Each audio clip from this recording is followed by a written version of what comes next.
Okay, good morning friends. चलिए आज हम लोग डिस्कस करते हैं class 7 subject science chapter 10 respiration in organisms. ठीक है, ये हमारा सेशन 50 है। इससे पहले 49 सेशन हम लोगों ने दिया है और ये जो 50 नंबर सेशन है इसमें कुछ हम लोग पहले रिवीजन की बातें करेंगे। क्यों रिवीजन की बातें करेंगे? क्योंकि ये हमारा चैप्टर 10 है ना, रेस्पिरेशन इन ऑर्गेनिज्म। इस चैप्टर से पहले हमने 9 चैप्टर कंप्लीट कर लिया है जो आपके हाफ ईयरली का सिलेबस है। हाफ ईयरली का सिलेबस है ना, हाफ ईयरली सिलेबस हो जाएगा और ये हाफ चैप्टर कंप्लीट हो गया है। बड़ी अफसोस थोड़ा सा हो रहा है कि अगर हम फिजिकली क्लास में अवेलेबल होते, ऑफलाइन क्लास चल रहा होता, तो हम 7, 6, 8 को किस तरीके से डील करते हैं ये हर स्टूडेंट्स जानते हैं। 6 में जो हमसे पढ़े हैं उनको ये बात पता है, लेकिन ये अनफॉर्चुनेटली हम लोग फेस टू फेस नहीं क्लास ले रहे हैं।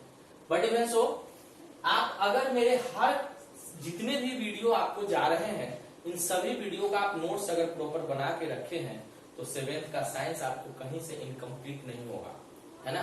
आप सिर्फ इतना भी डील कर लेंगे तो आपका सिलेबस साइंस एकदम कंप्लीट हो जाएगा।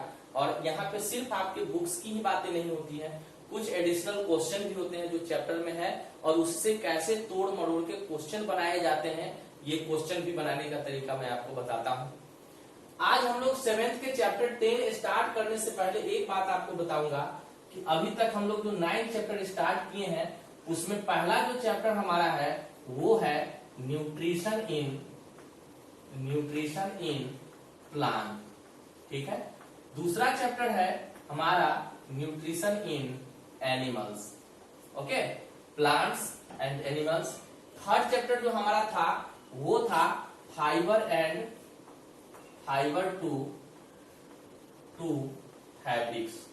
अब यहाँ पे गौर करने की बात ये है कि मैं ये दोबारा क्यों लिख रहा हूं, क्योंकि ये चैप्टर जो आप जाएंगे क्लास 10 में तो एक चैप्टर का नाम लिखा हुआ है लाइफ प्रोसेस, जिस लाइफ प्रोसेस में आपके 7th के 4 चैप्टर को मिला के लाइफ प्रोसेस बना हुआ है।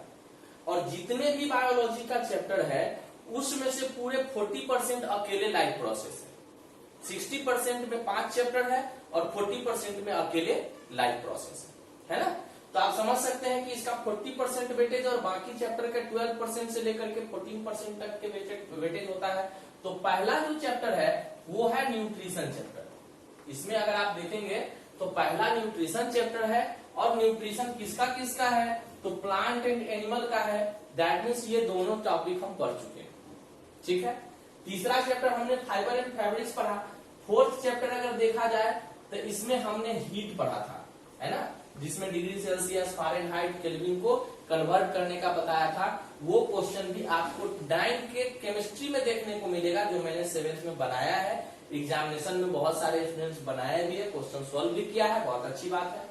अगला जो चैप्टर हम देख रहे हैं वो है एसिड, बेस एंड साल्ट। आप ही का चैप्टर है ना, एसिड, बेस एंड साल्ट। और क्लास 10 में जब आप जाइएगा तो केमिस्ट्री में एक चैप्टर आपको मिलेगा acid, base and salt. That means आप क्लास 10 के फाइनल के रास्ते पे चल चुके हैं, तो इसकी तैयारी आप करते रहेंगे, आप इसमें कोई भी चीज भूलेंगे नहीं। नेक्स्ट अगर देखा जाए तो physical and chemical change, physical and chemical change, ये भी आपको इतना इंट्रोड्यूस करा देता है कि आपके 10 में भी काम आएगा। अगर 1 नंबर चैप्टर को अगर देखा जाए तो wind, storm and cyclone, wind, storm and cyclone हमारा ये चैप्टर है, साइक्लोन। उसके बाद 9 नंबर चैप्टर को अगर देखा जाए तो 9 नंबर चैप्टर जो रिसेंटली हम लोगों ने पढ़ा है उस चैप्टर का नाम है सॉइल। और 10 नंबर अगर चैप्टर देखा जाए तो 10 नंबर चैप्टर है हमारा रेस्पिरेशन इन ऑर्गेनिज्म। ठीक है, तो दूसरा चैप्टर जो यहाँ 10 में अगर आप देखिएगा, यहाँ हम ये बता दूं आपको, क्लास 10 में अगर देखिएगा तो वो हमारा है रेस्पिरेशन। ठीक है, रेस्पिरेशन। और तीसरा चैप्टर अगर इसमें देखा जाए तो ये है ट्रांसपोर्टेशन, है ना, ट्रांसपोर्टेशन करिए या सर्कुलेशन करिए। और चौथा चैप्टर अगर देखा जाए तो इसको हम लोग कहते हैं एक्सक्रिएशन। ये चारों चैप्टर मिला के हम कहते हैं लाइफ प्रोसेस। ठीक है, लाइफ प्रोसेस। और ये चारों चैप्टर आपके 7th के पूरे बुक में ये चारों चैप्टर पढ़ना है, आपके सामने है और हम पढ़ाएंगे, जिसमें न्यूट्रिशन हम पढ़ा चुके हैं, रेस्पिरेशन हम लोग स्टार्ट करने जा रहे हैं। रेस्पिरेशन के बाद अगर देखा जाएगा तो आपको क्लास 7th में जो चैप्टर है वो ट्रांसपोर्टेशन का अगर देखा जाए तो वो चैप्टर नंबर 11 है। जस्ट इसके बाद जो चैप्टर है उसमें ट्रांसपोर्टेशन है, जिस चैप्टर में हम ट्रांसपोर्टेशन एक्सक्रिएशन दोनों पढ़ेंगे। ठीक है, तो ये चारों चैप्टर आपके 10 का यहाँ पे कंप्लीट हो रहा है। जो भी स्टूडेंट्स क्लास 7 में अगर इसको प्रॉपर डील करेंगे वो आगे चल के इसमें एकदम क्लियर है। 10th में आपको एक चैप्टर तो यहीं से डील हो जाएगा, एक चैप्टर का 60% आप डील कर लेंगे। वहां जाएंगे तो आपको 60% 40% पढ़ना होगा।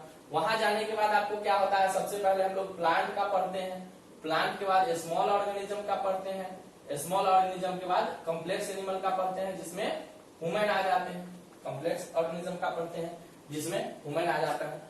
तो ये हमारा सिलेबस अभी तक जो हम लोगों ने डील किया वो है। और आगे आपको क्या करना है, इन फ्यूचर आपको कहां से आगे जरूरी है, आप लोग माइंड में लेके चले कि कितने लोगों को डॉक्टर की तरफ, मेडिकल की तरफ जाना है। तो ये सब हमारे बॉडी की पार्ट है और बॉडी की पार्ट को अच्छे से पढ़ेंगे तभी मेडिकल की तरफ जाएंगे, है ना। सीधा अगर कहेंगे कि नहीं हमको मेडिकल की तरफ जाना और बॉडी पार्ट्स की स्टडी से अगर दूर रहेंगे तो पॉसिबिलिटीज नहीं है। क्लियर। तो ये चैप्टर हमारा अभी तक हम लोगों ने इतना पढ़ा और इतना पढ़ने के बाद अब हम लोग बढ़ते हैं आगे की तरफ। हम लोगों ने न्यूट्रिशन इन एनिमल चैप्टर में बहुत सारे ऐसे बात देखे थे जो बॉडी, उसमें डायग्राम वगैरह बना था, डायग्राम ह्यूमन डाइजेस्टिव सिस्टम का डायग्राम बनाए थे और भी बहुत सारी चीजें हैं जिसका डायग्राम हम लोगों ने वहां पे बनाया था। अब रही खाने की बात तो वहां पे कंप्लीट हो जा रहा है। यहाँ पे हम लोगों को देखना है रेस्पिरेशन, हम लोग को पढ़ना है। तो रेस्पिरेशन क्या होता है, वैसे तो रेस्पिरेशन आप कॉमनली कह सकते हैं, हम जो सांस लेते हैं और सांस लेने के बाद जो छोड़ते हैं यही हमारा रेस्पिरेशन है, नो डाउट, कोई प्रॉब्लम नहीं। तो आपसे यहाँ पे क्वेश्चन आता है what is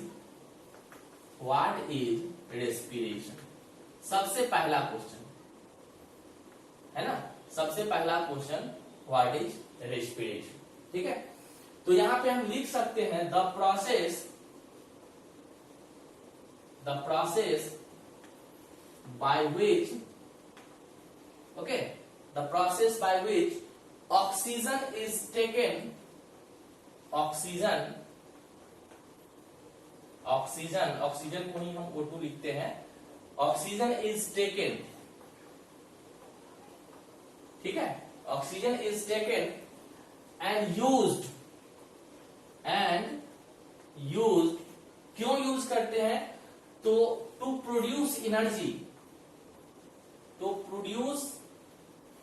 energy and removal of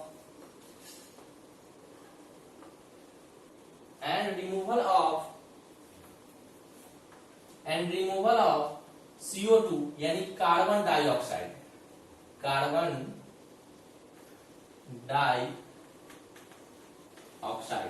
CO2, ठीक है, carbon dioxide CO2 is called respiration.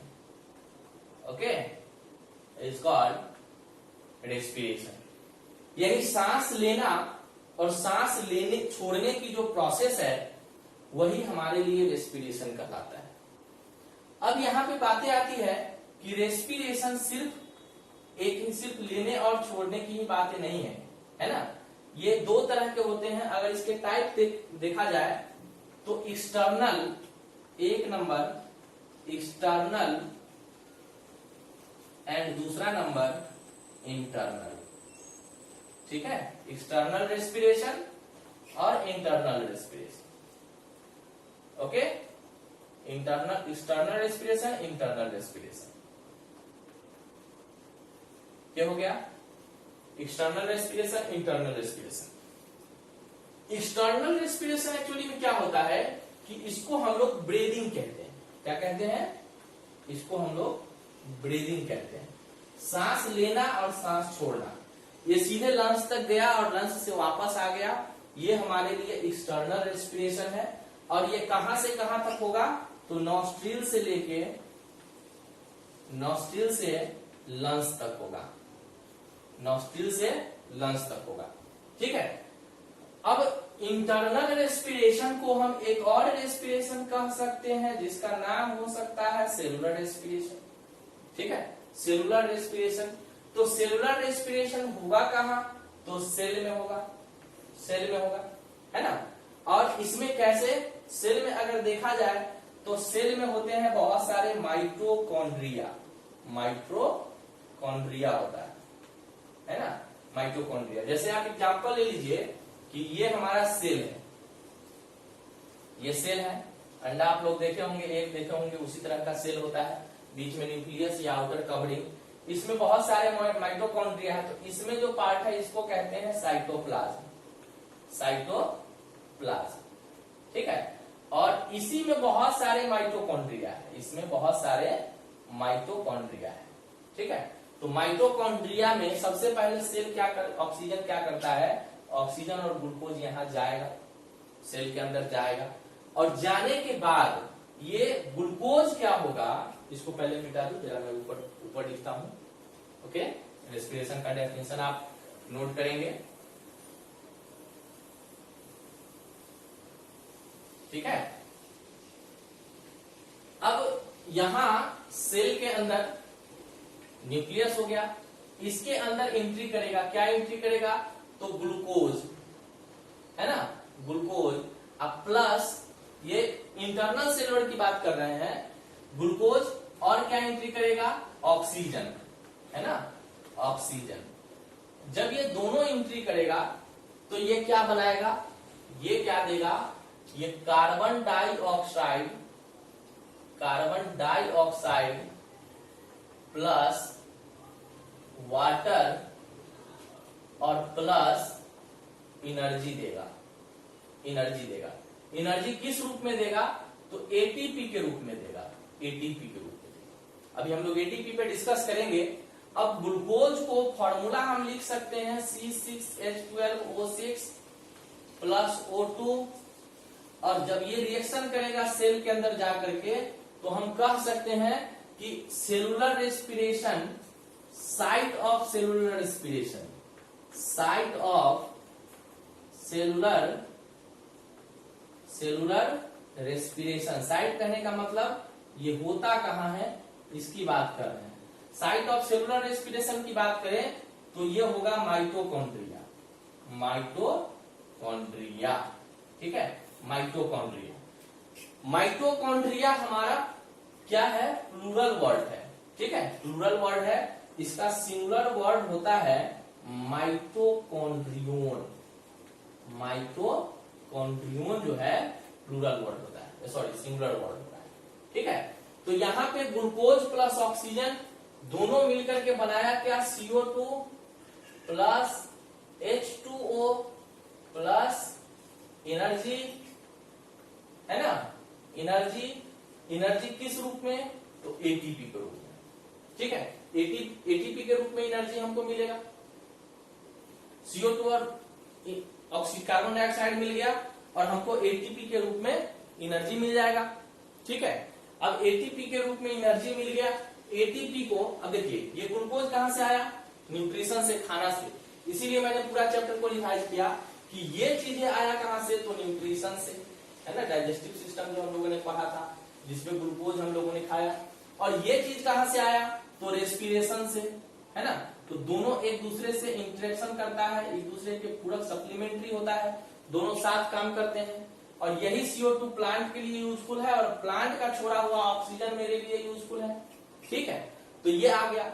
ATP का अगर फुल फॉर्म देखा जाए तो एटीपी का फुल फॉर्म होता है एडिनोसिन, एडिनोसिन ट्राइफॉस्फेट, ट्राइफॉस्फेट, है ना, एडिनोसिन ट्राइफॉस्फेट, एटीपी।